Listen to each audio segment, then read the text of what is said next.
Hey guys, welcome back to my YouTube channel. আজি মই আপোনালোকৰ লগত ডিসকাস কৰিবলৈ লাইছো English pedagogy development of four skills listening, speaking, reading and writing or বিষয়. So bolok language are generally taught and assessed in terms of four skills, that is listening, speaking, reading and writing. So language to কিহৰ বেসিছত শিকোৱা হয় আৰু মূল্যায়ন কৰা হয় listening, speaking, reading আৰু writing. The proper order or procedure involved in learning a language is listening, speaking, reading and writing.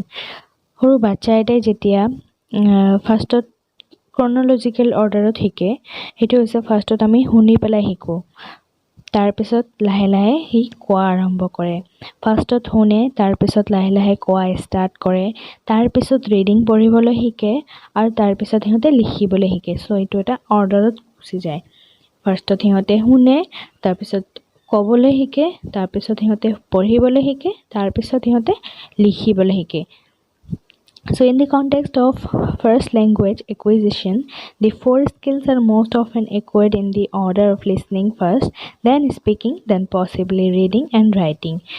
For this reason, these capabilities are often called LSRW skills. So এইটো ৰিজনতে হিহঁতক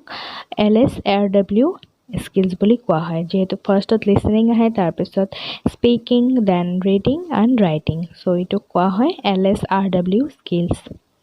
so মনত থাকিব these skills are divided in two types. এইটো skills of যে এইবোৰ দক্ষতাক দুটা টাইপছত ভাগ কৰা হয় যাক ৰিসেপ্টিভ বা ৰিপ্ৰডাক্টিভ স্কিলস অৰ পেসিভ স্কিলস বুলিও কোৱা হয় যাক আমি অসমীয়াত ৰিসেপ্টিভ মানে গ্ৰহণ কৰা passive মানে নিষ্ক্ৰিয় দক্ষতা. Listening and reading are the receptive skills because learners do not need to produce language, they receive and understand it. So listening যেটো আমি শুনো বা reading যেটো আমি পঢ়ো এইবোৰ হৈছে receptive skills আমি গ্ৰহণ কৰো because learners do not need to produce language যেটো language produce কৰিব নালাগে যে আমি শুনো যে হেতু language produce কৰিব লাগে জানো না লাগে বা আমি পঢ়ো যে পঢ়ো মানে আগৰ পৰা লিখা থাকে হেতু আমি পঢ়ো সো ইয়াত আমি আমাৰ কোনো language produce কৰিব নালাগে সো হে কাৰণে ইয়াক এটো ৰিসিভ কৰা হয় সো এটো এটা সোৰ্সৰ পৰা ৰিসিভ কৰা হয় সাপোজ কোনোবা আমাক কৈ আছে হেতু আমি কানেৰে শুনো বা আমি পঢ়ো যেটো আমাৰ আইস ইউজ হয় সো এটো আমি ৰিসিভ কৰো এণ্ড আন্ডাৰস্ট্যান্ড ইট দেন আমি বুজি পাও সো এটো সেই কাৰণে ৰিসেপ্টিভ স্কিলস বা ৰিপ্ৰডাক্টিভ অৰ পেসিভ স্কিলস বুলি কোৱা হয় প্ৰডাক্টিভ অৰ ক্ৰিয়েটিভ স্কিলস বা এক্টিভ স্কিলস যাক আমি সক্ৰিয় স্কিল বুলি কওঁ. Then speaking and writing are productive skills because learners are applying these skills in a need of produce language. যেতিয়া আমি language produce কৰিব লাগে তেতিয়া আমি কি কৰো কওঁ স্পিকিং কৰো অৰ্থাৎ আৰু লিখো অৰ্থাৎ আমি কওঁতে বা লিখতে আমি নিজে নিজে ল্যাঙ্গুৱেজ প্ৰডিউস কৰো ঠিক আছে সো এটুক আমি সেই কাৰণে এক্টিভ স্কিলস আমি এক্টিভ থাকি পেলে আমি কওঁ বা লিখো সেই কাৰণে ইয়াক ক্ৰিয়েটিভ স্কিলস বা গঠনমূলক দক্ষতা বুলি কোৱা হয় সো লিসনিংৰ বিষয় আৰু কেইটামান বিষয় আমি পঢ়ো Listening is the first language skill we acquire in our native language. Firstত আমি কি কৰো আমি শিকো কেনেকে শুনি পেলাই শিকো Listening skills could be enhanced by focusing on making the student listen to the sounds of that particular language. Firstত আমি এটা language কেনেকে শিকো Firstত language টোৰ sound শিকি পেলাই ভালদৰে আমি sound যেতিয়া শুনো language টোৰ কানেৰে যেতিয়া আমি language টোৰ sound শুনো তেতিয়াহে আমি ভালদৰে আমাৰ listening skills গঢ় দি উঠে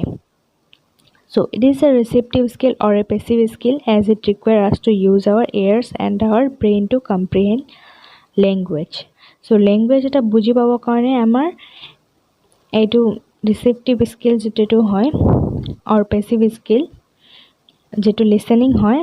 হেতু আমি কেনেকৈ পাও কেনেকৈ অৰ্জন কৰো আমাৰ কাণৰ দ্বাৰা আৰু ব্ৰেইনৰ দ্বাৰা কাণৰ দ্বাৰা শুনো আৰু ইয়াত আমি অলপ ব্ৰেইন ইউজ কৰোঁ বুজি পাওঁতে সো এইটো হৈছে লিসেনিং স্কিলছ সো ইয়াক সেইকাৰণে receptive skills বুলি কোৱা হয় or passive skill speaking is the second language skill second part to হৈছে speaking যাক আমি কওঁ it is known as productive skill as it requires us to use our vocal tract আমি এটো কওঁতে কি ইউজ কৰো vocal tract ইউজ কৰো কওঁতে আমি vocal tract ইউজ কৰো সেইকাৰণে ইয়াক productive skill বুলি কোৱা হয় okay so language is a tool for communication we communicate with others to express our ideas and to know others idea আমি যে language এটা কওঁ আমি ভাষা এটা যে কওঁ আমি হেতু কমিউনিকেশনৰ ক্ষেত্ৰত আমি ব্যৱহাৰ কৰো আমি নিজৰ এক্সপ্ৰেছন বুজোৱাত আমি নিজৰ কথাখিনি বেলেগক বুজোৱাত বা নিজৰ আইডিয়াছ খিনি শেয়াৰ কৰাত বা বেলেগৰ আইডিয়া এটা লোৱাত আমি স্পিকিং কৰো আমি কথা কওঁ ইহঁতৰ লগত সো কমিউনিকেশনৰ ক্ষেত্ৰত আমি কথা কওঁ কমিউনিকেশন কৰিবলৈ আমি কথা কওঁ স্পিকিং কৰো so in the earlier stages students learn vocabulary for basic concept conversational routines so কি হয় আৰ্লিয়াৰ ষ্টেজত কি হয় এটা বাচ্চাই কি শিকে ফাৰ্ষ্টত vocabulary শিকে তাৰ পিছত হিয়াতে শব্দ ভাণ্ডাৰ কেইটামান মুখস্থ কৰি শব্দ ভাণ্ডাৰ কেইটামান বস্তুৰ ফাৰ্ষ্টত শব্দ শিকিলে হিহতে ভালদৰে কথা ক'ব পাৰিব শব্দ নাজানিলে কেনেকৈ কথা ক'ব পাৰিব সো ফাৰ্ষ্টত শব্দ কেইটামান শিকে তাৰ পিছতহে কথা ক'বলৈ শিকে সো এতিয়া হৈছে reading is A third language skill language ভাষাৰ যেটো দক্ষতা আছে হেতু থাৰ্ড পাৰ্টটো কি হয় ৰিডিং হয় so it is known as receptive passive or passive skill as it requires us to use our eyes and our brain to comprehend so বুজি পাওঁতে এটো আমি কি হয় কথা এটা বুজি পাওঁতে আমাৰ ৰিডিং পঢ়োতে আমাৰ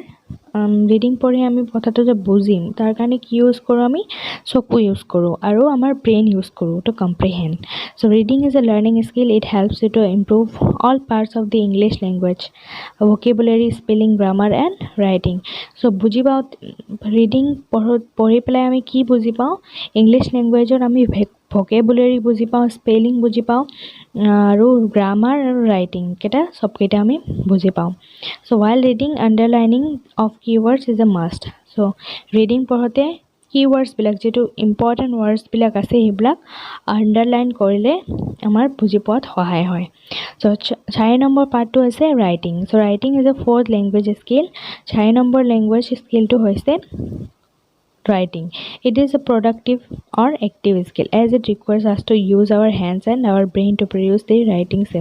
written symbols যেটো symbol থাকে alphabet থাকে বা আখৰ বিলাক থাকে বা numbers থাকে যেটো আমি লিখো হেতু আমাৰ লিখতে কি ইউজ হয় আমাৰ hand ইউজ হয় আৰু our brain to produce আমি যে এটা লিখতে আমাৰ ব্ৰেইন ইউজ কৰো আমাৰ হ্যান্ড ইউজ কৰো হাতে আমি লিখো আৰু ব্ৰেইনে আমি বুজো so it helps to consolidate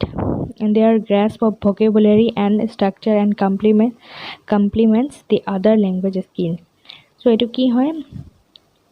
other language skill যেটো আছে আৰু তিনিটা এইবিলাক আৰু ষ্ট্ৰং কৰাৰ কাৰণে আমাৰ ৰাইটিং স্কিলছটো ব্যৱহাৰ কৰা হয় ৰাইটিং স্কিলছটো বেছি ষ্ট্ৰং হ'ব কাৰণে ষ্ট্ৰং হয় হলেহে আমি বাকি কেটা ষ্ট্ৰং হ'ব পাৰিম বাকি কেটা ল্যাঙ্গুৱেজ স্কিলছত আমাৰ ষ্ট্ৰং হ'ব so writing is relatively difficult for a student আমাৰ ষ্টুডেন্টৰ কাৰণে কি হয় ৰাইটিং স্কিলটো অলপ ডিফিকাল্ট হয় ফাৰ্স্ট যেটো সৰু ষ্টুডেন্টবোৰ থাকে লাহে লাহে হিহঁতে ভালদৰে লিখিবলৈ শিকে কিন্তু ফাৰ্স্টতে এটো ডিফিকাল্ট হয় so আজিৰ বাবে এইখিনি আশা কৰো আপোনালোকে মোৰ ভিডিওটো ভাল পাব যদি আপোনালোকে মোৰ ভিডিওটো ভাল পাইছে দেন লাইক কৰিব শেয়াৰ কৰিব আৰু কিবা অসুবিধা থাকিলে কমেন্ট বক্সত জনাব so আজিৰ বাবে এইখিনিয়ে আৰু আপোনালোকে যদি মোৰ ভিডিও চেনেলটো নতুন আহিছে দেন সাবস্ক্ৰাইব কৰিব বাই বাই